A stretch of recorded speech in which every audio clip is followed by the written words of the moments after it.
ஓம் சாந்தி sister. குஷியா ஓம் சாந்தி இருக்கிறீங்களா? Brother. நல்லா இருக்கு பிரதர். நீங்க எப்படி இருக்கீங்க பிரதர்? சூப்பரா இருக்கிற சிஸ்டர். உங்களுடைய ஃபேஸ்புக் பதிவு பார்த்து அப்படியே ஷாக் ஆகிட்டேன். அமரன் படத்தை பற்றி ரொம்ப சொல்லியிருந்தீங்க. ஸோ அதை பற்றி தான் நம்ம பேச போறோம். ஸோ என்னதான் இருக்குது அந்த படத்துல? ஏன்னா எல்லாருமே பேசுறாங்க அதை பற்றி. இப்ப அப்படி ஆமாம் பிரதர். என்ன இருக்குது அந்த படத்துல? அதுல மெயினா பிரதர் அந்த ஒரு பியூர் லவ் இருக்கும். நல்லா அதுக்கப்புறம் அந்த தேசப்பற்று ஒரு நாட்டுக்காக ஒருத்தங்க இவ்வளவு டெடிகேட்டடா அவங்க உயிரை ஒரு துச்சமா நினைச்சிட்டு நாட்டுக்காக அப்படின்னு சொல்லிட்டு அவர் ரொம்ப ஒர்க்ல ரொம்ப டெடிகேட்டடா இருப்பாரு. லவ் அதுதான் பிரதர் அவரோட பர்ஃபெக்ஷன் தான் நான் சொல்லுவேன். அது எப்படின்னா படம் ஸ்டார்ட் ஆகுறப்போ அவரோட சின்ன வயசுல இருந்து அப்படியே ஸ்டார்ட் ஆகும் அவரோட காலேஜ் லைஃப்ல இருந்து. அப்ப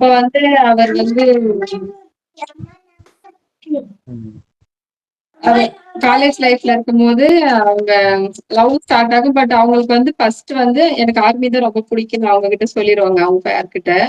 அப்ப அவங்க சொல்லுவாங்க சரி ஓகே நீங்க ஆர்மி இருந்தாலும் ஓகே அப்படின்னு சொல்லிட்டு அவங்களும் அக்செப்ட் பண்ணி அவங்களும் அவ்வளவு பியூரா லவ் பண்றாங்க. அவங்களுக்கு தெரியும் ஆர்மிக்கு போனா வருஷத்துக்கு 1.5 வருஷத்துக்கு ஒரு டைம் தான் பார்க்க முடியும். இது லாங் டிஸ்டன்ஸ் ரிலேஷன்ஷிப்பா தான் இருக்கும். எப்படா பேசிக்க முடியும். பட் அவங்க பேசிட்டு இருக்கும்போது ஏன் அவ்வளவு எல்லாருக்குமே அமரன் ஃபீல் ஆகுதுன்னா எல்லாருக்குமே ஆர்மினா ஓகே தெரியும். ஆனா ஆர்மியில போயிட்ட அப்புறம் அங்க என்ன கஷ்டம் இருக்கு? ஒருத்தங்க என்ன சொல்றது ஒரு டெரரிஸ்ட் அட்டாக் பண்ணும்போது அவங்க எவ்வளவு கஷ்டப்படுறாங்க. அது சொல்லுங்க சொல்லுங்க சொல்லுங்க. அதனால அது அந்த ராணுவத்துல அவங்க எவ்வளவு கஷ்டப்பட்டுட்டு அவங்களுக்காக வெயிட் பண்றாங்க. அவங்க என்ன சொல்றது இவங்களுக்கும் கஷ்டமா இருக்கு. வீட்டுல இருக்கிறவங்க அப்பா அம்மாவுக்கு இவங்க லவ் பண்றாங்க. ஏதாச்சும் ஒரு போர் நடந்தா காஷ்மீர்ல அவங்களுக்கு ஏதாச்சும் ஆயிடுமான்ற ஒரு பயம் இருக்கும். ரிலேஷன்ஷிப் இப்ப அவங்களுக்கு ஃபேமிலி இருக்கு. ஆர்மிக்கு அவங்க போயிட்டாலும் அவங்களுக்காக இங்க ஃபேமிலி இருக்கு. ஒரு கேர்ள் ஃப்ரெண்ட் இருக்காங்க. அவங்களும் அவங்களுக்காக வெயிட் பண்ணிட்டு இருக்காங்க. கல்யாணம் அதுக்கப்புறம் ஆகாது. அவங்க கல்யாணம் கல்யாணம் ஆகாது. ஆயிட்டு கல்யாணம் ஆயிட்டு ஒரு பொண்ணு இருப்பாங்க. சரி சரி. அவங்களும் டாடியை மிஸ் பண்றேன்னு சொல்லுவாங்க. குழந்தைங்களோட அவங்க நினைச்ச டைம் வர முடியாது. ஆர்மியில இருக்கிறதுனால ஒரு பர்த்டே முக்கியமான நாள்ல கூட வர முடியாது. ஒரு ஃபெஸ்டிவல் அங்க எப்ப லீவ் கிடைக்குதோ அப்ப லீவ் இருந்தாலுமே இவங்க பிரச்சனை இருந்தா அவங்களால வர முடியாது. அப்படி ரொம்ப காட்டியிருப்பாங்க படத்துல. அவங்களோட உண்மையான லவ் அவங்க எப்ப தூரத்துல இருந்தாலும் 2 பேருக்குமே அந்த பியூர் லவ் இருக்கும். 2 பேர் மேலயும் ஒரு பாசம் இருக்கும். அதுக்கப்புறம் அவன் சொல்லுவான் லாஸ்ட் டைம்ல இன்னும் 1 வீக்ல எப்பவுமே அவங்க ஃபோன் பண்ணும்போது எப்ப வருவீங்கன்னு எப்பனா வாங்க உங்களை பார்க்கணும் போல இருக்குது வருஷத்துக்கு ஒரு டைம் அப்படி. அவங்க அங்க காட்டுற கஷ்டம் எல்லாம் பாக்குறப்ப இவங்களுக்கும் கஷ்டமா இருக்கும். லாஸ்ட் டைம்ல ஒரு டெரரிஸ்ட் கொன்னுடுவாங்க. அப்புறம் இன்னொரு டெரரிஸ்ட் கொல்றப்ப அவரு இந்த 2வது டெரரிஸ்ட் கொன்னுட்டு வெளியே வருவாரு. அதுல வெளிய வந்தப்போ இவருக்கும் கொஞ்சம் குண்டடி பட்டிருக்கும். ஹாஸ்பிட்டல் படுத்துக்குள்ள இவர் இறந்துருவாரு. ஆக்சுவலி இது உண்மையான விஷயங்கிறதுனால ரொம்ப டச்சிங்கா இருந்துச்சு. ஓகே இப்போ நம்ம மக்களுக்காக அவ்வளவு கஷ்டப்படுறாங்க. அங்க போயிட்டு ராணுவத்துக்கு எவ்வளவோ கஷ்டம் இருக்கு அப்படி. அதுதான் சார் அதுதான் பிரதர் இதுல இந்த அளவுக்கு எல்லாருக்கும் இம்பாக்ட் ஆகுது.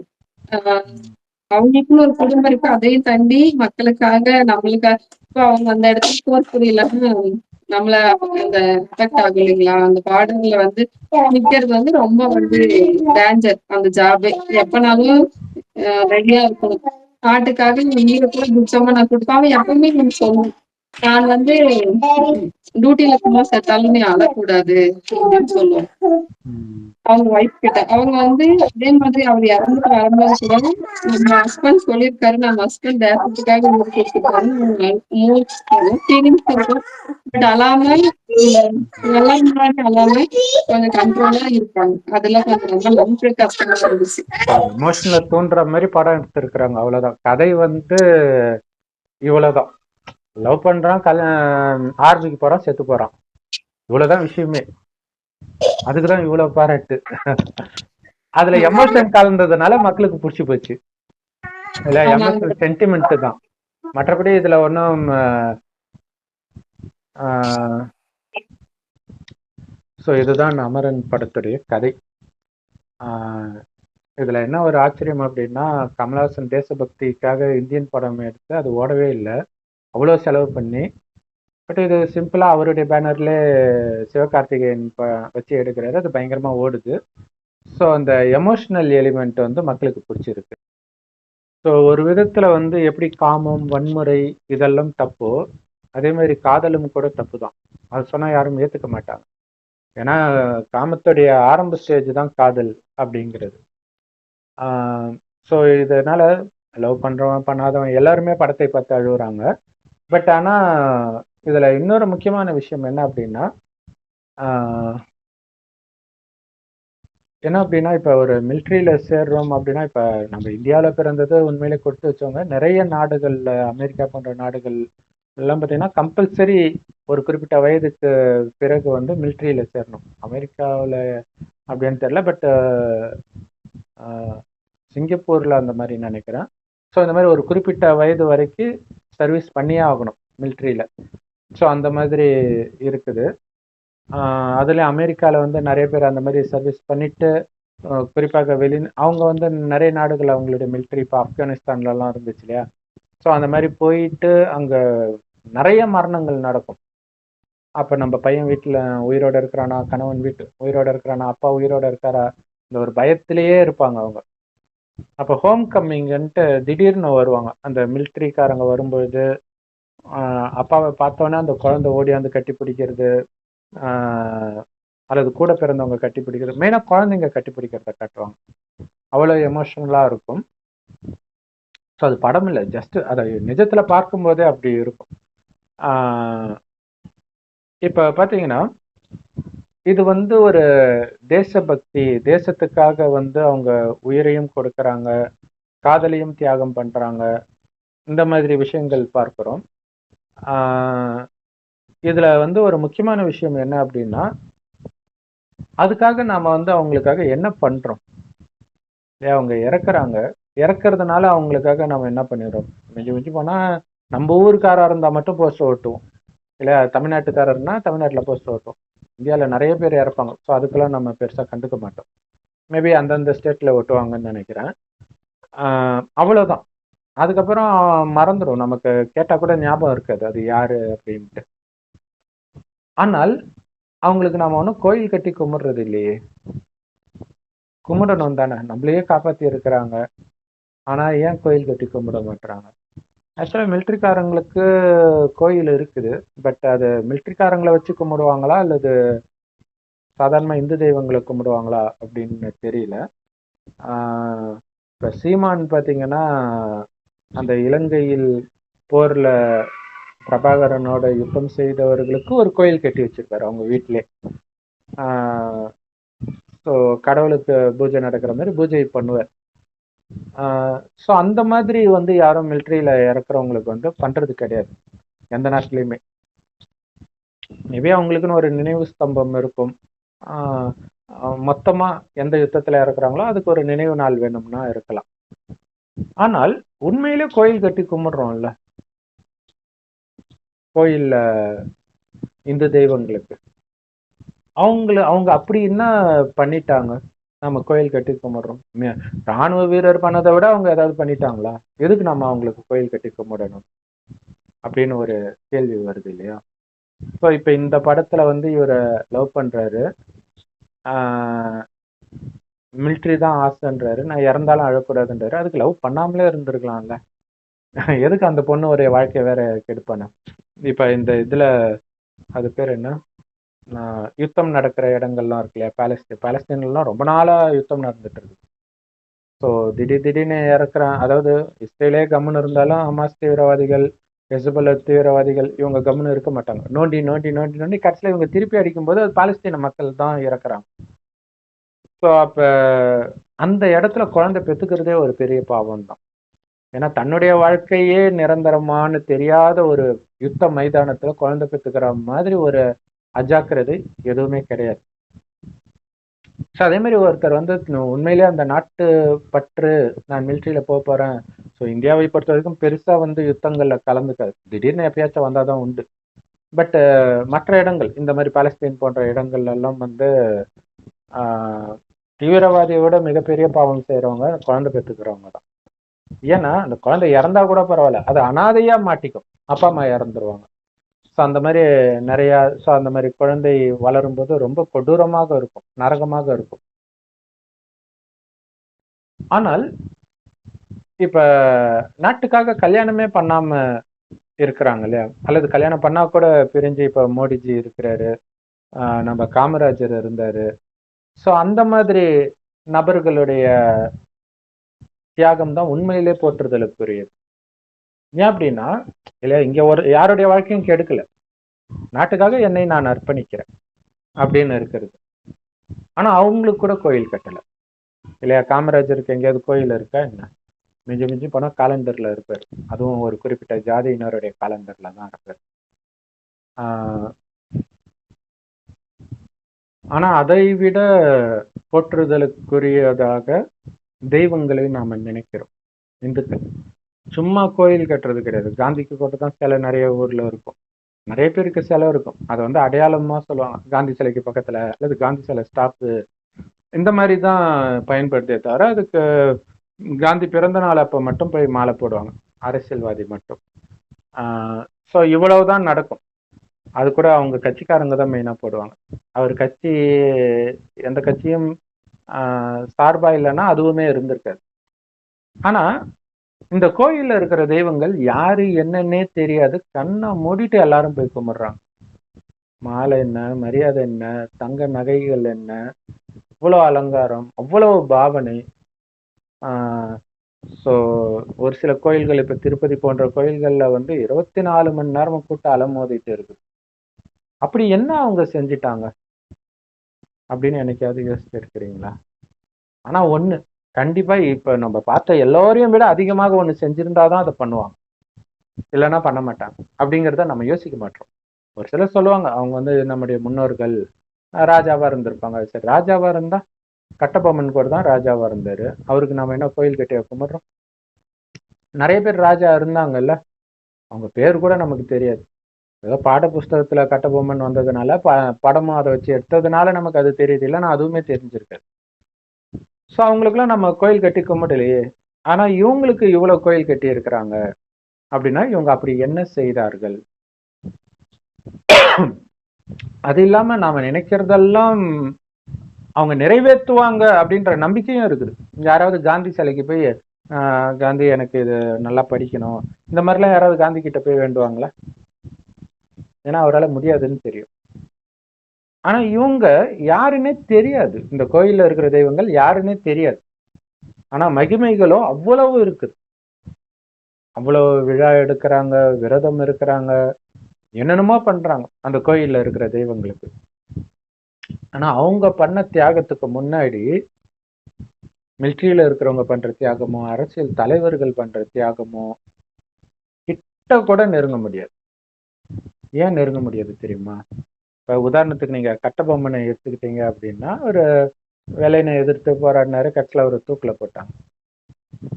அதுக்கப்புறம் வெள்ளையன் கிட்ட இருந்து சுதந்திரம் அடைஞ்சிருச்சா? சரி, மகாத்மா காந்தி வந்தாரு, அவர் வந்து சுதந்திரமே வாங்கி கொடுத்துட்டாரு. அதுக்கப்புறம் நம்மளுடைய துக்கம் எல்லாம் போயிடுச்சா? எல்லாரும் சந்தோஷமாவா இருக்கிறாங்க? ஒரு தனி மனித வாழ்க்கையில அல்லது ஒரு குடும்பத்துல அல்லது சமூகம் எங்கேயாவது ஆனந்தம் இருக்குதா? விலைவாசி ஒரு பக்கம் ஏறிக்கிட்டு இருக்குது, வேலையில்லா திண்டாட்டம் மோசமாயிட்டு இருக்குது, எங்க பார்த்தாலும் கொலை கொள்ள கற்பழிப்பு நடக்குது. இதெல்லாம் சத்தியமா காந்தி காலத்துல இந்த அளவுக்கு கிடையாது. அவர் பண்ண பிறகு இன்னும் உலகம் மோசமா தான் ஆயிருக்கு. அதனாலதான் அவங்களுக்கும் மகிமை கிடையாது. ஆனா இந்த தேவதைகளுக்கு ஏன் அப்படி ஒரு மகிமை அப்படின்னா, இந்த தேவதைகள் ஒரு காரியம் பண்ணாங்க, அதுக்கப்புறம் உலகத்துல எங்கேயுமே துக்கம் கிடையாது. உலகத்திலேயே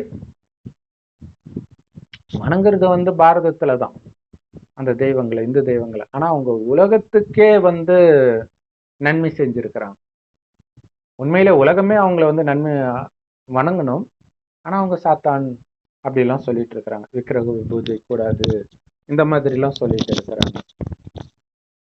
ஸோ அப்படி என்ன செஞ்சாங்க, எப்ப செஞ்சாங்க அப்படின்னு தெரிஞ்சுக்கணும்னா, இந்த உலக கால சக்கரத்தில் நாம இப்ப எங்க இருக்கிறோம் அப்படிங்கிறது தெரிஞ்சுக்கணும். ஏன்னா இது வந்து 5000 வருட காலச்சக்கரம்.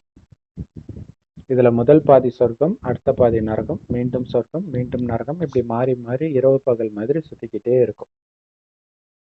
சொர்க்கத்துல எந்த விதமான துக்கமும் இருக்காது. காமம், கோபம், பற்று, பேராசை, அகங்காரம்னா என்னன்னு யாருக்குமே தெரியாது. நரகத்துல தான் நம்ம இப்ப இருக்கிறோம். ஸோ இப்ப இந்த 5 விகாரத்துல தான் எல்லாருமே மூழ்கி கிடக்குறாங்கன்னு உங்களுக்கே தெரியும். ஆனா அந்த சொர்க்கத்தில் தேவதையாக இருந்தவர்களுக்குத்தான் இன்னைக்கு கோயில் கட்டி கும்பிடுறோம். காரணம், அவ்வளவு தூய்மையாக இருந்தாங்க. காமம், கோபம், பற்று, பேராசை, அகங்காரம்னா என்னன்னு தெரியாது. குழந்தை கூட கணவனும் மனைவியும் நமக்கு ஒரு வாரிசு வேணும்னு நினைக்கும் போது மனைவி கர்ப்பம் அடைவார். அதனாலதான் அந்த பரிசுத்தத்துக்கு தான் நம்ம கோயில் கட்டி கும்பிடுறோம். ஆனா உண்மையில அதுக்கு கூட கிடையாது. ஆனா அவங்களுடைய ஆடை அலங்காரம் தான் வச்சிருக்கிறாங்க. பட் ஆனா உண்மையில அந்த மரியாதை தேவதைகளுக்கும் கிடையாது. யாருக்கு அந்த மரியாதை அப்படின்னா, சொர்க்கமா இருந்த உலகம் நரகமாகும் போது அவங்களே மறுஜன்மம் எடுத்து காம, கோபம், பற்று, பேராசை, அகங்காரத்துல விழுந்துடுறாங்க. கடைசின்னு ஒரு வருடம் இறைவனே வர்றார். அவரைத்தான் அல்லான்னு முஸ்லிம்களும், சிவன் இந்துக்களும், பரமபிதான்னு கிறிஸ்தவர்களும் சொல்றாங்க. கடவுள் ஒருவரே. அவரு ஒரு வயோதிகர் உடல்ல பிரவேசித்து ஒரு ரகசியத்தை சொல்றார். உங்களை மாதிரியே நானும் ஆத்மா தான். உங்களுடைய ஆத்மா பூர்வ மத்தியில நட்சத்திரம் மாதிரி ஜொலிக்குது. நான் எனக்கென்று தனி உடலை எடுக்கல. தாயின் கர்ப்பத்தில் ஒருபோதும் அவர் பிறக்காததுனால தான் இறைவனை யாராலையும் பார்க்க முடியல. ஆனாலும் லிங்க ரூபத்துல பூஜை பண்றது காரணம், அவரும் ஆத்மா. கண்ணுக்கு தெரியாத நுட்பமான ஒளிப்புள்ளி. பூஜை பண்றதுக்காக வசதியா கொஞ்சம் பெருசா வச்சுட்டாங்க சிவலிங்கத்தோட மேல் பகுதி. கீழ்ப்பாதி என்ன அப்படின்னா, அவர் ஒரு வயோதிகர் உடல்ல வந்து பேசுறாரு. அவருக்கு பிரம்மான்னு பேர் வைக்கிறார் அந்த வயோதிகருக்கு. ஸோ அவருடைய வாய் வழியா பேசுறாரு இல்லையா, அந்த பிரம்மாவுடைய கமல வாய் தான் சிவலிங்கத்தின் கீழ்ப்பாதி. ஆனால்தான் அது பேரு கோமுகி, பசுவின் வாய் அப்படின்னு சொல்லப்படும். ஸோ அப்படி சிவனுடைய நேரடி ஞானத்தை பிரம்மா வாய் வழியாக கேட்டு சிவனுடைய குழந்தையானதுனால பிரம்மாவுக்கும் நாம குழந்தை. பிரம்மா மூலமாக தானே சிவனுக்கு குழந்தை ஆகிறான். அப்ப பிரம்மா நமக்கு அம்மா ஆகிறான். ஆண் உடல் தான், ஆண் தான் அவரு. பட் சிவ தந்தைக்கு உடல் கொடுத்ததுனாலையும் அவர் மூலமா தான் நம்ம சிவனுக்கு குழந்தை ஆகிறதுனாலையும் நாம நம்முடைய அம்மா பிரம்மா. அதுதான் பிரம்மகுமார் குமாரிகள், பிரம்மாவுடைய குழந்தைகள். இந்த ஞானத்தை கேட்கிறவங்க இவங்க தான் உண்மையிலே பிராமணர்கள் அப்படின்னு சொல்றது.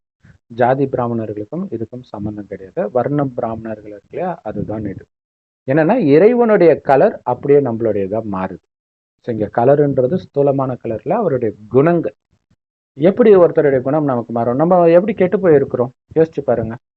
சின்ன வயசுல இருந்து கூட பார்த்த சம்பவங்கள், கேள்விப்படுற விஷயங்கள், நண்பர்கள் நடந்துக்கிறது, இது எல்லாம் உங்களுடைய குணமாக கொஞ்சம் கொஞ்சமா உள்ள போகும். அப்புறம் சினிமா, இந்த மாதிரி விஷயங்கள்லாம் குப்பை போய் நம்ம கெட்டு போறோம். இப்ப கடவுள் சொல்றாரு, வெளி உலகத்து விஷயத்தை எதையும் பார்க்காதீங்க, கேட்காதீங்க, யாரோடையும் சேராதீங்க. யாரு கூடயும் பேசாம இருக்கிறது இல்ல. சும்மா ஒரு 10 வார்த்தை பேச வேண்டிய இடத்துல ஒரு வார்த்தை என்னன்னா என்ன அப்படின்ட்டு வந்துடுறது. தேவைப்படும் போது மட்டும் பேசுறது இனிமையா பேசுங்க. ஆனா விலகிய தன்மை இருக்கும். அப்படியே மெய் மறந்து பேசிட்டு இருக்கிறது இல்லை மணிக்கணக்கா. ஏன்னா இல்லாட்டினா அவங்களுடைய குணம் உங்களுக்கு வந்துடும். ஏற்கனவே அந்த குணம் உள்ள இருக்குது, அதெல்லாம் அழிக்கணும். ஸோ அதுக்கு நான் சொல்வதை மட்டும் கேளுங்கள்ன்ற இறைவன் பிரம்மா மூலமாக பேசுறது தான் எல்லா பிரம்மகுமாரிகள் ராஜயோக தியான நிலையத்திலும் முரளி அப்படின்னு முற்றிலும் இலவசமாக போதிக்கப்படும். யூடியூப் வெப்சைட்ஸ்ல இருக்கு. அதோட லிங்க் இந்த வீடியோக்கு டிஸ்கிரிப்ஷன்ல கொடுக்குறோம். அவசியம் பார்த்து பயன்பெறுங்க. அதோடைய சாரம் என்னன்னா, உங்களை ஆத்மான்னு மறுபடியும் உணர்ந்து ஆத்மாவின் தந்தை சிவபரமாத்மாவை நினைவு பண்ணிக்கிட்டே இருக்கணும். அப்ப என்ன ஆகும்னா, காமம், கோபம், பற்று, பேராசை, அகங்காரம், புலனின்பம் இதுலெல்லாம் புத்தி மயங்கிட்டு இருந்துச்சு இல்லையா, ஸோ அதுல இருந்தெல்லாம் புத்தி விலகி மீண்டும் ஆத்மாவில உங்களுடைய கவனம் நிலை பெறும். ஏன்னா அப்படிதான் சொர்க்கத்துல இருந்தோம். அதனால்தான் சதா ஆனந்தமா இருந்தோம். ஏன்னா ஆத்மாவுடைய உண்மையான குணம் ஆனந்தம். சொர்க்கத்துல எவ்வளவு அழகா இருப்பாங்க ஆண்களும் பெண்களும். ஆனா சின்ன சலனம் கூட ஆகாது. ஏன்னா ஆத்மாவுக்கு அந்த சக்தி இருக்கும். இப்ப அந்த சக்தி போயிடுச்சு. அந்த சக்தியை இப்ப நிரப்பிக்கணும். இப்படி இறைவனை நினைக்க நினைக்க இதை நீங்க மற்றவர்களுக்கும் கற்றுக் கொடுக்கணும். அதுதான் இந்த செய்தி கொடுக்கிறது. இப்ப நம்ம வீடியோ மூலமா கொடுக்குறோம். இது மாதிரி நிறைய பிரம்மகுமாரிகள் கோயில்ல போய் கொடுப்பாங்க. சிவலிங்க தரிசனம்ட்டு நீங்க கண்டிப்பா வாழ்க்கையில ஒரு தடவையாவது பிரம்மகுமாரியை நீங்க கிராஸ் பண்ணாம இருந்திருக்கவே மாட்டீங்க. ஸோ டிவியில ரொம்ப ஃபேமஸ் ஆனவங்க பிகே சிவானி தேவி. ஸோ அவங்களும் அந்த பிரம்மகுமாரிகள் ஞானத்தை மக்களுக்கு ரொம்ப பிடித்த வகையில் சொல்றாங்க. இன்னைக்கு ஆன்மீகவாதினாலே நம்பர் 1 அவங்க தான். யூடியூப்ல நீங்க பாத்தீங்கன்னா ஈஷா யோகா, ஜக்கி வாசுதேவ் பேசுறதெல்லாம் 2வது தான் வரும். ஃபர்ஸ்ட் சிவானி தேதிக்கு தான் வியூஸ் அதிகமா இருக்கும். ஸோ அந்த அளவுக்கு நம்பர் 1 இருக்கிறாங்க. ஸோ இப்படி பல ரூபங்களில் இல்லையா, ஒரு பாசிட்டிவ் திங்கிங் பற்றி வேண்டுறவங்க அதை பற்றி போவாங்க. சினிமாவில் மூழ்கி கிடக்கிறவங்களுக்கு நம்ம இந்த மாதிரி வீடியோ மூலமாக கொடுக்குறோம். நம்ம பெரும்பாலும் எல்லா கரண்ட் அஃபேர்ஸுமே முடிஞ்ச அளவுக்கு கவர் பண்ணி அதன் மூலமாக மக்களுக்கு அதுதானே பிடிச்சிருக்குது. ஸோ எங்க கூட்டம் வருதோ அங்கே தானே போய் சொல்ல வேண்டியதாக இருக்குது. ஸோ அதனால நம்ம சொல்றோம். ஸோ இந்த மாதிரி பல விதத்தில் இந்த ஞானத்தை கொடுக்குறோம். அடுத்தது இங்க மெயின் என்னன்னா, சொர்க்கத்துல காமம், கோபம், பற்று, பேராசை, அகங்காரம்னா என்னன்னே தெரியாது. ஆனால் தான் அங்க எந்த துக்கமும் இல்லாம இருக்கு. கணவனும் மனைவியும் நமக்கு வாரிசு வேணும்னு நினைக்கும் போது மனைவி கர்ப்பமாவால். ஏன்னா ஆத்மாவுக்கு அந்த பலம் இருக்கும். தூய்மையா இருக்கிற ஆத்மாவுடைய எண்ணத்திற்கு அவ்வளவு சக்தி இருக்கும். ஸோ அதுக்குதான் இப்ப நம்மள தூய்மையாக சொல்றேன். பஞ்ச தத்துவம் கூட நீங்க சொல்றதை தான் கேட்கும். கடைசியில உலக அழிவுல எல்லாம் அலறுவாங்க இயற்கை சீற்றத்துல. ஆனா உங்களை எதுவுமே பண்ணாது. ஏன்னா நீங்க இயற்கைக்கு எந்த துக்கத்தையும் கொடுக்கல. நெகட்டிவான எண்ணங்களை உருவாக்கி அதுக்கு பதிலாக நீங்க எல்லோரும் நல்லா இருக்கணும், இறைவனுடைய நினைவுல இருந்து இருந்து அந்த நினைவிலேயே மூழ்கும் போது தெரியும். அப்படி ஒரு அமைதியும் ஆனந்தமும் நிரந்தரமாக உங்களுக்குள்ளேயே அனுபவம் பண்ண ஆரம்பிப்பேன். அப்படி இருக்கும்போது என்ன ஆகுனா, அந்த அமைதி ஆனந்த அதிர்வலைகள் உங்களை சுற்றி பரவ ஆரம்பிக்கும். ஸோ உலக அழிவின் போது சுற்றி துக்கமான அதிர்வலைகள் இருக்கும்போது உங்களுடைய அமைதி ஆனந்த அதிர்வலைகள் தான் உலகத்தையே சாந்தப்படுத்தும். அடுத்தது இந்த ஞானத்தையும் மற்றவர்களுக்கு கொடுக்கிறோம். ஆனா இதெல்லாம் நீங்க பண்ணணும்னா மெயினா பிரம்மச்சரிய விரதம் இருக்கும். நம்ம சொன்னோம் இல்லையா, தீவிரவாதம் உள்ள நாடுகள்ல இருக்கிறவங்க எதுக்கு கல்யாணம் பண்ணி குழந்தை பெற்றுக்கிறாங்க? எதுக்கு ரோட்ல போற ஓனானை எடுத்து இடுப்புல கட்டிட்டு குத்துது குடையுதுன்னு சொல்லணும்? ஸோ அதை நாம உணர்றதே கிடையாது இல்லையா. உயிர் போறதுக்கான ஒரு வேலையில சேர்ந்துட்டு கல்யாணம் பண்ற மாதிரி சுயநலம் ஏதாவது இருக்குதா? ஆனால் இங்க நீங்க கல்யாணம் ஆகாம இருந்தீங்கன்னா அப்படியே இருக்கிறது நல்லது.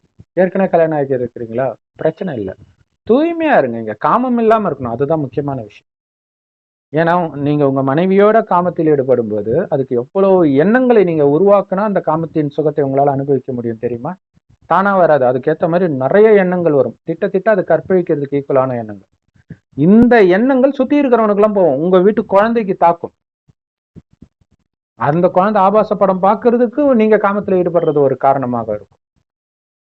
அந்த குழந்தை பாலியல் பலாத்காரம் செய்யப்படுறதுக்கு நீங்க கொடுத்த வைப்ரேஷன் ஒரு காரணமாக இருக்கும். ஸோ இந்த மாதிரி நிறைய சுத்தி நடக்கிற கற்பழிப்புக்கும் நம்மளுடைய எண்ணங்களுக்குமே தொடர்பு இருக்குது.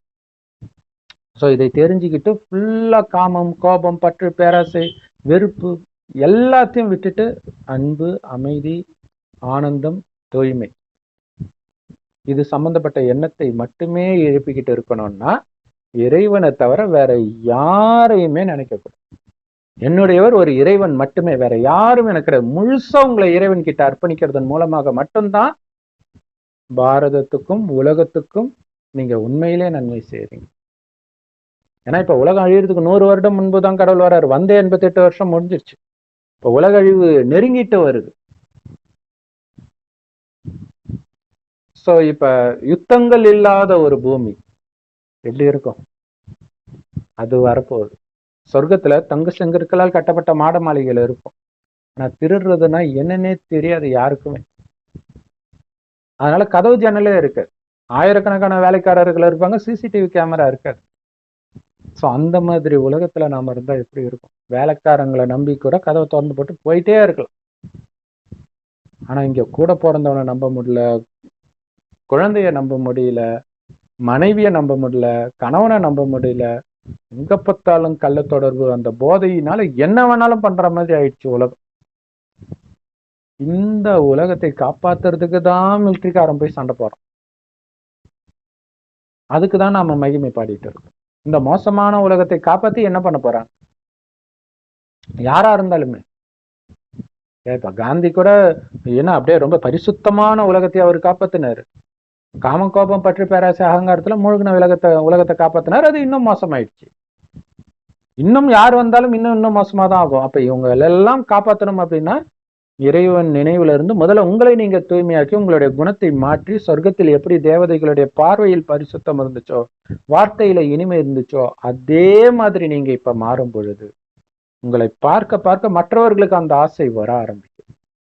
கூடவே இறைவனுடைய ஞானத்தையும் கொடுப்போம். பட் ஞானத்தை எல்லாரும் ஏத்துக்க மாட்டாங்க. பட் உங்களை பார்க்கும்போது அந்த ஈர்ப்பு வர ஆரம்பிக்கும். அதை பார்த்து நானும் அப்படி மாறணும் அப்படிங்கிற எண்ணம் வரும். அப்படி எண்ணம் வந்தவர்கள் இப்ப இல்லாட்டினாலும் கடைசியில புரிஞ்சுக்குவாங்க. இப்ப நம்ம சொல்றோம் வன்முறை கூடாது, அவங்கவுங்க பாவம் செஞ்சிருக்கிறாங்க 2500 வருடம் நரகத்துல, காமம் கோபம் பற்று பேராசங்கத்துல உந்தப்பட்டு அதற்கான தண்டனை அனுபவிச்சே தீருவாங்க.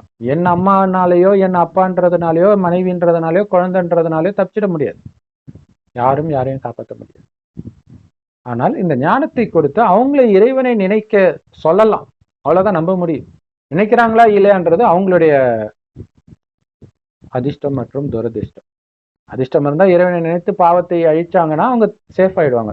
பாவம் இருக்கும்போதுதான் அதை தேடி தண்டனை வரும். பாவத்தையே இறைவனை நினைச்சு அழிச்சிட்டீங்கன்னா, ஸோ இங்க பாவம்ன்றது அந்த குணங்கள், பாவம் செய்யக்கூடிய குணம் உங்க ஆத்மாவில முன்ஜென்மத்துல இருந்து அதை எடுத்துட்டு வந்திருக்கும். வெளியில சும்மா ட்ரிகர் கிடைத்தால் போதும், முன்ஜென்மத்து காமம் இங்க தூண்டப்படும், முன்ஜென்மத்து கோபம் இங்க தூண்டப்படும். நம்ம ராஜா நிறைய யுத்தங்கள் பண்ணியிருப்போம். இப்ப எங்க வீட்டுல ஏதோ ஒரு சொத்து பிரச்சனை, உங்களுக்கு அநீதி நடக்குதுன்னா உடனே கத்தி தூக்கிட்டு கிளம்பிடுவீங்க. ஒரு செகண்ட் தான் அந்த அசுர குணம் வெளியில வரும். அந்த அசுர குணத்தை அழிக்கிறது தான் இறைவன் கொடுக்கிற ஞானம். மனிதனை அழிக்கிறது கிடையாது, இல்லையா? நீங்க வேற ஒரு நாட்டு போர் வீரனையோ அல்லது தீவிரவாதியோ கொண்டு இருப்பீங்க. ஆனா ஏதோ ஒரு ஜென்மத்துல அது உங்களுக்கு பிறந்த குழந்தையா இருக்கும். கடைசியில காட்சி காட்டுவார். அப்ப அதுவே ஒரு மிகப்பெரிய தண்டனையாக மாறும். இன்னொரு முக்கியமான விஷயம் என்ன அப்படின்னா, நிறைய பேர் சொல்றாங்களா இந்த ஜாதி இதெல்லாம் இருக்கக்கூடாது அப்படின்ட்டு. நீங்க என்ன பண்ணாலும் அது இருக்கதான் செய்யும். எப்படி அப்படின்னா, இப்ப ஜாதின்றது ஒவ்வொரு தொழில் பண்ணுவாங்க இல்லையா? ஒரு சகோதரர் சொல்றாரு, அவரு முஸ்லிம். அவருக்கு யானையை பார்த்துக்கிறது தான் பிடிக்கும். இந்து கோயில்ல என்னால இதை தவிர வேற எதையுமே என்னால நினைச்சு பார்க்க முடியலன்ற. இப்ப முன் ஜென்மத்துல அந்த ஜென்மத்துடைய குணம் அப்படியே வந்துகிட்டே இருக்கும். அதே மாதிரி கடவுள் இந்த போர் வீரர்களை பற்றி சொல்லியிருப்பாரு.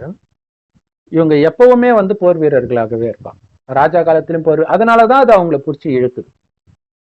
அப்ப அது இருந்துகிட்டு தானே இருக்குது, இல்லையா? அவங்க இப்ப எந்த ஜாதியில வேணாலும் பிறந்திருக்கலாம், ஆனாலும் அந்த குணம் இருக்குது பாருங்க, அது தொடர்ந்து வந்துகிட்டே இருக்கும். சோ அவங்களுக்கு அதை தவிர வேற எதுவுமே பிடிக்காது, இல்லையா? வெளியில பார்க்கும்போது ஐயோ உயிர். அது இல்லாம இந்த சின்ன வயசுல இந்த சினிமாவெல்லாம் தேசப்பற்று அப்படி இப்படின்னு சொல்லி எல்லாருக்குமே அந்த ஒரு உணர்வு வரும் ஒரு குறிப்பிட்ட வயசுல. மேபி நிறைய பேருக்கு, எல்லாருக்கும் சொல்ல முடியாது. அதே மாதிரி நிறைய பெண்களுக்கு கன்னிகாஸ்திரி ஆகணும்னு ஆசை வரும். அது காரணம் கூட பெரும்பாலும் கிறிஸ்டின் ஸ்கூல்ஸா இருக்குதா. அப்ப அவங்கள பார்க்கும்போது அந்த வெள்ளை ட்ரெஸ்ஸுக்கு ஒரு ஈர்ப்பு இருக்கும். இப்ப வெள்ளை ட்ரெஸ் போடுறது இல்லைன்னு நினைக்கிறோம், சாரி கட்ட ஆரம்பிச்சுட்டாங்க. பட் வெள்ளை ட்ரெஸ்ஸுக்கு அப்படி ஒரு ஈர்ப்பு இருக்கும். அதனால மாறணும். அதுலயும் குறிப்பாக அந்த ஸ்கூல்ல, கிறிஸ்டின் நடத்துல ஸ்கூல்ல சிஸ்டர் அன்பாவே பேசுறாங்க அப்படின்னா கண்டிப்பா அந்த ஈர்ப்பு இருக்கும். ஸோ அதனால மாறணும்னு நினைப்பாங்க. ஏன்னா ஒரு டைமுக்கு அப்புறம் அது அவங்க உண்மையிலே எந்த மதத்தை சார்ந்தார்களோ அந்த குணம் மேலவங்க ஆரம்பிச்சிடும். அதுக்கப்புறம் அதுல இருந்து வெளில வந்துடுவாங்க. யாரு சின்சியராக போய் மாறுவாங்க அப்படின்னா, ஏற்கனவே அந்த மதத்திலே இருக்கிறவங்களா இருப்பாங்க. ஒரு சிலர் இந்த மாதிரி சின்ன வயசுல ஒரு ஆர்வத்துல மாறிடுவாங்க. ஆனா மாறின பிறகும் மற்ற மதம் அவங்களுக்கு பிடிக்கும். எனக்கு தெரிஞ்சு ஒரு கன்னிகாஸ்திரி பார்த்தீங்கன்னா நம்ம வீடியோலாம் ரெகுலரா பார்ப்பாங்க, நம்ம வீடியோவும் பார்ப்பாங்க, நிறைய இந்துக்கள் இதெல்லாம் பார்ப்பாங்க. பார்க்கும்போது அவங்களுக்கு தோணுது, என்ன நம்ம பைபிள்ல இருக்கிற நிறைய விஷயம் இந்து மதத்திலே இருக்குது, இதுல ஏதோ ஒண்ணு இருக்குது. அப்ப என்னன்னா ஏதோ ஒரு ஆர்வத்துல அவங்க மாறி இருப்பாங்க. இப்ப அந்த குணம் அப்படியே தான் இருக்கும். ஆனா கிறிஸ்தவர்கள் ஆத்மாவா இருந்தா மற்றதை பார்க்க மாட்டாங்க. அப்ப இது நம்ம தர்மத்து ஆத்மா அங்க போய் இருக்குது, அதுல ஏதோ ஒரு நன்மை இருக்கும். சோ இப்ப இங்க முக்கியமான விஷயம் என்ன அப்படின்னா, உலகத்தை சொர்க்கமாக்குறதுக்காக நம்ம காமத்தை, கோபத்தை, பற்று, பேராசை, அகங்காரத்தை எல்லாத்தையும் தூக்கி கடாச்சுறோம். என்னதுன்ற உணர்வு இந்த உடல் மேல கூட நமக்கு கிடையாது. என்னுடையவர் ஒரு இறைவன் தான். சோ இதை தியாகம்னு கூட சொல்ல முடியாது. ஏன்னா இதோடைய பலன் நம்ம சொர்க்கத்தை அடையிறோம். பொன்னுலக பாரதத்தை உருவாக்குறோம். இதே பாரத பூமி தான் சொர்க்கமாக இருந்தது. பாரதம் மட்டும்தான் அப்ப இருக்கும் முதல் 2500 வருஷம். மற்றது எல்லாமே முற்றிலும் அழிக்கப்பட்டுடும், கடலுக்கு அடியில போயிடும். சோ அந்த பாரதத்தை உருவாக்குற பிரம்மகுமாரிகளைத்தான் சிவசக்தி சேனை. சேனைனாலே மிலிட்ரி, இல்லையா? சிவன் ஒருவர் தான் சக்தி, பார்வதி. நாம எல்லோரும் எப்படி கணவனையே மனைவி நினைச்சிட்டு இருப்பாலோ அந்த மாதிரி இறைவனை நினைக்கிற ஒரு மிலிட்ரி இது. அது சதா ஞாபகம் இருக்கணும். எவ்வளவு இல்லையா, ஒரு சினிமாவை பார்த்து நம்ம அழுதுட்டு இருக்கிறோம். அவங்களுக்கு சாய்ஸ் கிடையாது. அவங்க ஒன்றும் தனிப்பட்ட முறையில எந்த முடிவும் எடுக்க போறது கிடையாது. அரசாங்கம் போனா போய் சண்டை போட்டுட்டு தான் ஆகணும் இல்லையா. ஆனா இங்க அப்படி கிடையாது. அமைதியான உலகத்தை எடுத்துட்டு வரும். அங்க மிலிட்ரியே இருக்காது, சொர்க்கத்துல போலீஸே இருக்காது, கோர்ட்டே இருக்காது, ஹாஸ்பிட்டலும் இருக்காது. காரணம், நோய் இருக்காது, எந்த குற்றமும் நடக்காது, உங்க ராஜ்யத்தை அபகரிக்கணும்ன்ற எண்ணம் யாருக்குமே வராது. அங்க லக்ஷ்மி நாராயணனுடைய ராஜ்யம் முதல்ல. அதனால்தான் ஆதி லக்ஷ்மி ஆதி நாராயணன் அப்படின்னு சொல்றது. ஸோ இது மொத்தமே 5000 வருடம் தான் இந்த காலச்சக்கரம். இதை சமமாக 4 யுகங்களா பிரிச்சிங்கன்னா சத்தியுகம், திரேதாயுகம், துவாபரயுகம், கலியுகம். துவாபரயுக கலியுகம் ரெண்டும் நரகம். அதுலயும் முக்கியமான நரகம்ன்றது இந்த கலியுகம். அதுலதான் இப்ப இருந்துட்டு இருக்கோம். இதை விட மோசமாக ஓகே, இந்த உலகம் அழியும் போது அதெல்லாம் நடக்கும், அவ்வளவுதான், முடிஞ்சு போச்சு. எல்லாமே நம்ம கண்ணு முன்னாடியே பார்ப்போம். ஆனா முதல் 2 யுகம் சொர்க்கம். அதுலயும் நம்பர் 1னா ஃபர்ஸ்ட் யுகம் தான், சத்தியுகம். அங்க 8 நாராயணன் இருப்பாங்க, வம்சம். 1ஆம் நாராயணன், 2ஆம் நாராயணன், அப்படி அந்த 8 நாராயணன் கல்யாணம் பண்ற வெவ்வேறு பெண்களை தான் அஷ்டலட்சுமின்னு சொல்றோம். அதே மாதிரி இங்க 12 ராமர் செய்தி இருப்பாங்க. மற்றபடி நீங்க ராமாயண மகாபாரதத்தில் நடந்தது எல்லாமே கற்பனை கதையே. நிஜத்தில் அங்க எந்த சண்டையும் நடக்காது. நடந்தா நாம எதுக்கு அந்த சொர்க்கத்துக்கு போகணும்னு ஆசைப்பட போறோம்? இதே பாரதம் தான் சொர்க்கமாக இருந்தது. இதைத்தான் வைகுண்டம்னு சொல்றோம். உயரத்துல இருக்கிற யுகம் அப்படின்னு நினைச்சிட்டாங்க. அதை உயரத்துல இருக்கிற உலகம்னு நினைச்சிட்டாங்க சொர்க்கத்தை. ஆனா உயர்ந்த உலகம் அவ்வளவுதான். இப்ப தாழ்ந்த உலகம் நரகம். தாழ்ந்த உலகம்ன்றதுனால கீழே எங்கேயோ பாதாளத்துல இருக்கு பாதாள லோகம் அப்படின்னு புரிஞ்சுக்கிட்டாங்க. ஸோ இந்த பாதாள லோகத்தை அப்படியே சொர்க்கமாக மாத்திர வேலையை செஞ்சதுனால தான் அவங்கள கோயில் கட்டி கும்பிட்றோம். ஆனாலும் அவங்க கடவுள் கிடையாது. அவர்கள் கடவுளுடைய வழிப்படி நடக்கிறாங்க. பிரம்மகுமாரிகள் மூலமாக இறைவன் கொடுக்கிற ஞானம், முரளின்னு சொல்லுவோம், அந்த வழிப்படி நடந்து சொர்க்கத்தை அடையிறாங்க. ஸோ எல்லா மகிமையும் அந்த ஒரு சிவபெருமானிக்கு. அவரை தான் நல்லா பரமபிதான்றோம். அந்த கடவுள் ஒருவர் தான். ஸோ அவர் தான் உண்மையான கடவுள். ஆனால் இவர்களையும் வழிபடுறது காரணம் என்ன? கடவுள் எப்பவுமே தூய்மையாக இருப்பார். அவர் அவருக்கு சமமாக நம்ம இப்போ தூய்மை ஆக்கி சொர்க்கத்துக்கு அனுப்புகிறார். ஸோ சொர்க்கத்தில் தூய்மையாக கொஞ்சம் கொஞ்சமாக தூய்மையின் சக்தி குறையும் போது அப்படியே காமம், கோபம், குறிப்பாக உடம்புன்னு நினைக்க ஆரம்பிச்சிடும். சொர்க்கத்தில் இருக்கிற வரைக்கும் ஆத்மான்ற உணர்வுலேயே இருப்போம். ஆத்மா கண் வழியாக பார்க்குது, வாய் வழியாக பேசுது. இந்த உணர்வு இயல்பாக ஓடிட்டு இருக்கும். ஒருவர் பார்க்கும்போது ஆத்மாவைத்தான் பார்த்து பேசுவாங்க. ஸோ அதனால தான் எவ்வளவு அழகாக இருந்தாலும் சின்ன சலனம் கூட ஆகாது. ஸோ அந்த மாதிரி உலகத்தை உருவாக்கிய அந்த தேவதைகள் தான் எல்லோரையும் விட உயர்ந்தவர்கள். மிலிட்ரிக்காரங்க, அரசியல் தலைவர்கள், மதத்தை உருவாக்கியவர்கள் எல்லோரையும் விட உயர்ந்தவர்கள். ஆனா அவங்களை விட உயர்ந்தவர்கள் யார் தெரியுமா? ஏன்னா தேவதையை எதுவுமே பண்ண போறது இல்லை, அது சொர்க்கம். தேவதை ஆகிறதுக்கு இப்ப முயற்சி பண்றாங்க பாருங்க, நீங்களும் நானும் பிரம்மகுமார் குமாரிகள். நாம தான் எல்லோரையும் விட உயர்ந்தவர்கள். ஏன்னா நம்ம பண்ற முயற்சியின் மூலமாக தான் இந்த பூமி சொர்க்கமாகுது. தேவதைகள் சொர்க்கம் ஆன பிறகு வராங்க, நாம தான் தேவதை ஆகிறோம், அது வேற விஷயம். பட் இப்ப இந்த உடலில், இந்த அழுக்கான உடலில், நோயான உடல்ல இருந்துக்கிட்டு நாம அனைத்தையும் இல்லையா, மனிதர்கள்லாம் காசுக்காக கொலை பண்றாங்க. கரிமீன் இல்லைன்னா சாப்பாடு இறங்க மாட்டேங்குது. இந்த நேரத்துல இது தேவை கிடையாது. உலகத்துல சொர்க்கத்துல சிங்கம், புலி கூட தாவரத்தை தான் சாப்பிடும். பைபிள் குரான்லேயே ஆரம்பத்திலே இருக்கும், கனியை உணவாக படைத்தேன் மனிதனுக்குன்ட்டு குரான்ல இருக்கும். விலங்குகளுக்கும் மனிதர்களுக்கும் தாவரங்களை உணவாக படைத்தேன் பைபிள்ல இருக்கும். ஸோ சொர்க்கம் அப்படிதான் இருக்கும்ன்றத கூட புரிஞ்சுக்க முடியாத அளவிற்கு மனிதர்கள் காமத்திலையும் கரிமீன்லையும் மயங்கி மயங்கி புத்தி யோசிக்கக்கூடிய சக்தி இழந்துடுச்சு. அந்த புத்தியை கிளீன் பண்ற வேலையைத்தான் கடவுள் கொடுக்கிறார் நமக்கு. ஸோ இவர்கள் தான் உண்மையான சிவசக்தி சேனை. ஸோ யுத்தமே இல்லாத ஒரு உலகம் வரப்போகுது. யுத்தம் மட்டும் இல்லை, குடும்பத்திலையும் எந்த பிரச்சனையும் இருக்காது. காமம்னா என்னன்னே தெரியாது. இந்த காமத்தினால தான் பிரச்சனையே இல்லையா. மனைவி வந்தோடனே அப்பா அம்மாவை போட்டு உதைக்கிறான், கள்ளக்காதலிக்கு அடிச்சா பொண்டாட்டியை கொலை பண்றான், கள்ளக்காதலனுக்கு அடிச்சா புருஷனுக்கு விஷம் வைக்கிறது. எல்லாத்துக்கும் மூல காரணம் இந்த காமம். இந்த காமத்தை அழிக்கிறது தான் உண்மையான வீரன்.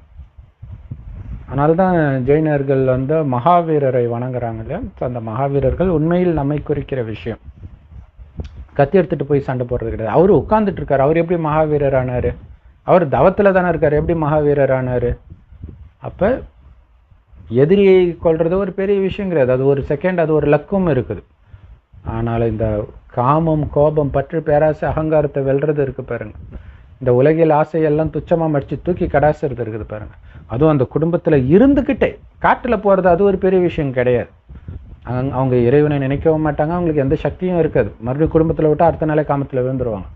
ஆனா குடும்பத்தில் இருந்துகிட்டே, கணவன் மனைவி ஒன்னா இருந்துகிட்டே காமம் இல்லாமல் இருக்கிறாங்க பாங்க, சகோதரன் சகோதரன்ற உணர்வுல. அது ஆத்மாவை மட்டும் பார்த்து பேசினால்தான் கிடைக்கும். ஸோ ஒருவரை ஒருவர் ஆத்மான்னு பார்ப்பாங்க. பரமாத்மாவுடைய குழந்தை சகோதரன் சகோதரனா மட்டும்தானே இருக்க முடியும். வேற என்ன உறவு இருக்க முடியும்? ஏன்னா உடம்புன்னு பார்த்தா கூட சகோதரன் சகோதரி, ஆனா கடவுளுக்கு உடம்பு கிடையாது. நம்மை ஆத்மான்னு உணர்வு சொல்றார், பிறரையும் ஆத்மான்னு பார்க்க சொல்றார். ஸோ ஆத்மா எப்படி ஆண் பெண்ணா இருக்காது இல்லையா. ஸோ அதனால எல்லா ஆத்மாவுக்கும் இறைவன் கொடுக்கிற ஆஸ்தி இந்த சொர்க்கம், அதுல வர்றதுக்கான உரிமை இருக்கிறதுனால எல்லா ஆத்மாவையும் ஆண் குழந்தைகளாக பாருங்க. ஏன்னா ஆண் குழந்தைங்களுக்கு தான் வாரிசு ஆவாங்க. இதுக்கு முன்னாடிலாம், இப்போதான் சட்டம் கொஞ்சம் மாறுது. ஸோ அதனால முஸ்லிம்கள் பாய் பாய்ன்னு சொல்றதுக்கு அர்த்தமே இதுதான். ஆணா இருந்தாலும் பெண்ணா இருந்தாலும் பாய் பாய் தான். ஆனால் அவங்க ஆண்களை மட்டும்தான் பாய்ன்றாங்க. சரி, இப்போ வந்து உண்மையான ஹீரோ யாரு? இல்லை, மனிதர்களுக்கு தான் யாருன்னே தெரியாததுனால சினிமாக்காரங்களை சினிமாவில் எமோஷ்னலாக காட்டினா அப்படியே மயங்கி உங்களை கெடுத்துட்டு இருக்கிறாங்க.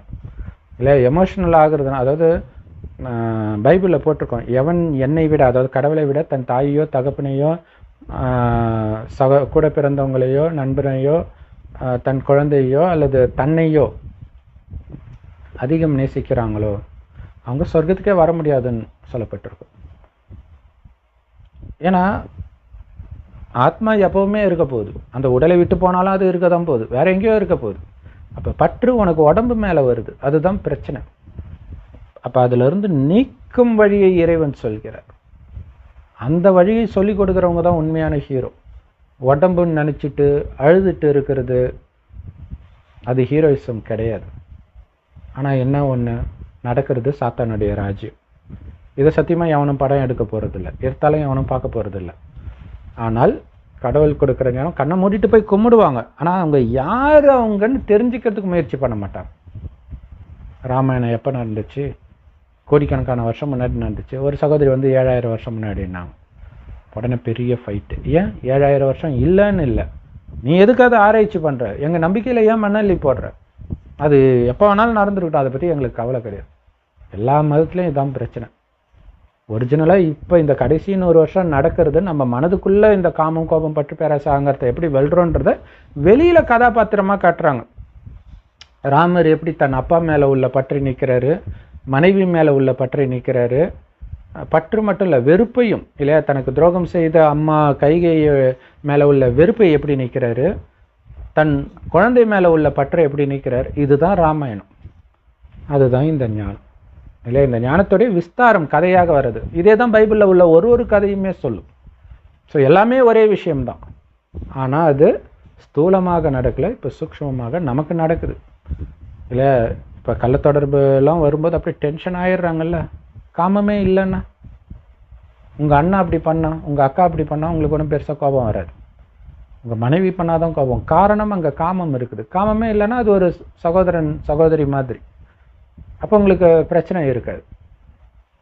ஸோ ஆனால் இதெல்லாம் ஒரு செகண்டில் வந்துடாது. இறைவன் நினைவிலே இருந்துட்டு இறைவன் ஞானத்தை கேட்டுக்கிட்டு இறைவன் நினைவில் அனைத்தையும் மறக்கிற அளவுக்கு அந்த போதை கொடுக்கணும். இறைவனுடைய நினைவு அந்த நிலையை அடையும் போது எதை உங்ககிட்ட இருந்து அபகரித்தாலும் உங்களுடைய ஆனந்தம் உங்களை விட்டு போகவே போகாது.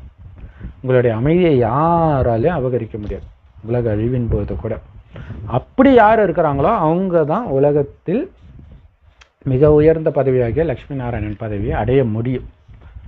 மிலிட்ரியில் போய் இறந்துட்டா அவங்களுக்கு என்ன இறக்குறாங்க அல்லது ரொம்ப சர்வீஸ் பண்ணுறாங்கன்றதுக்காக அவங்கள கூப்பிட்டு ஜனாதிபதியாகவோ பிரதமராகவோ பதவியாக கொடுக்க போகிறோம்? மிஞ்சி மிஞ்சி போனால் ஒரு அவார்டு கொடுப்பாங்க இல்லையா, அதை வச்சு அவங்க என்ன பண்ண போகிறாங்க.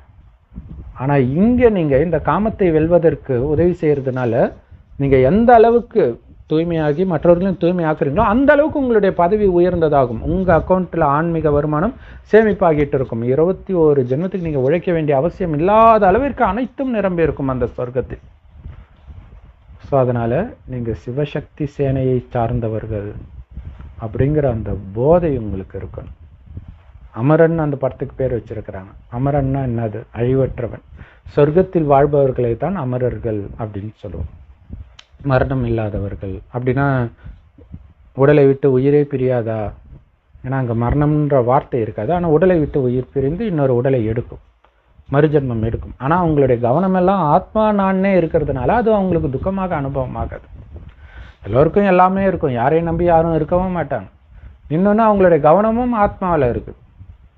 அதனால் உங்களை அழ வைக்கக்கூடிய முயற்சி இந்த மாதிரி படம் இருக்குது. அது மெயினாக சதா ஆனந்தமாக இருக்கும்.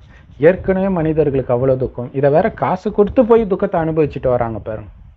எவ்வளோ பெரிய கொடுமை, எவ்வளோ பெரிய அழியாமையில் இருக்கிறாங்க. ஓம் சாந்தி. தேங்க்ஸ் ஃபார் வாட்சிங்.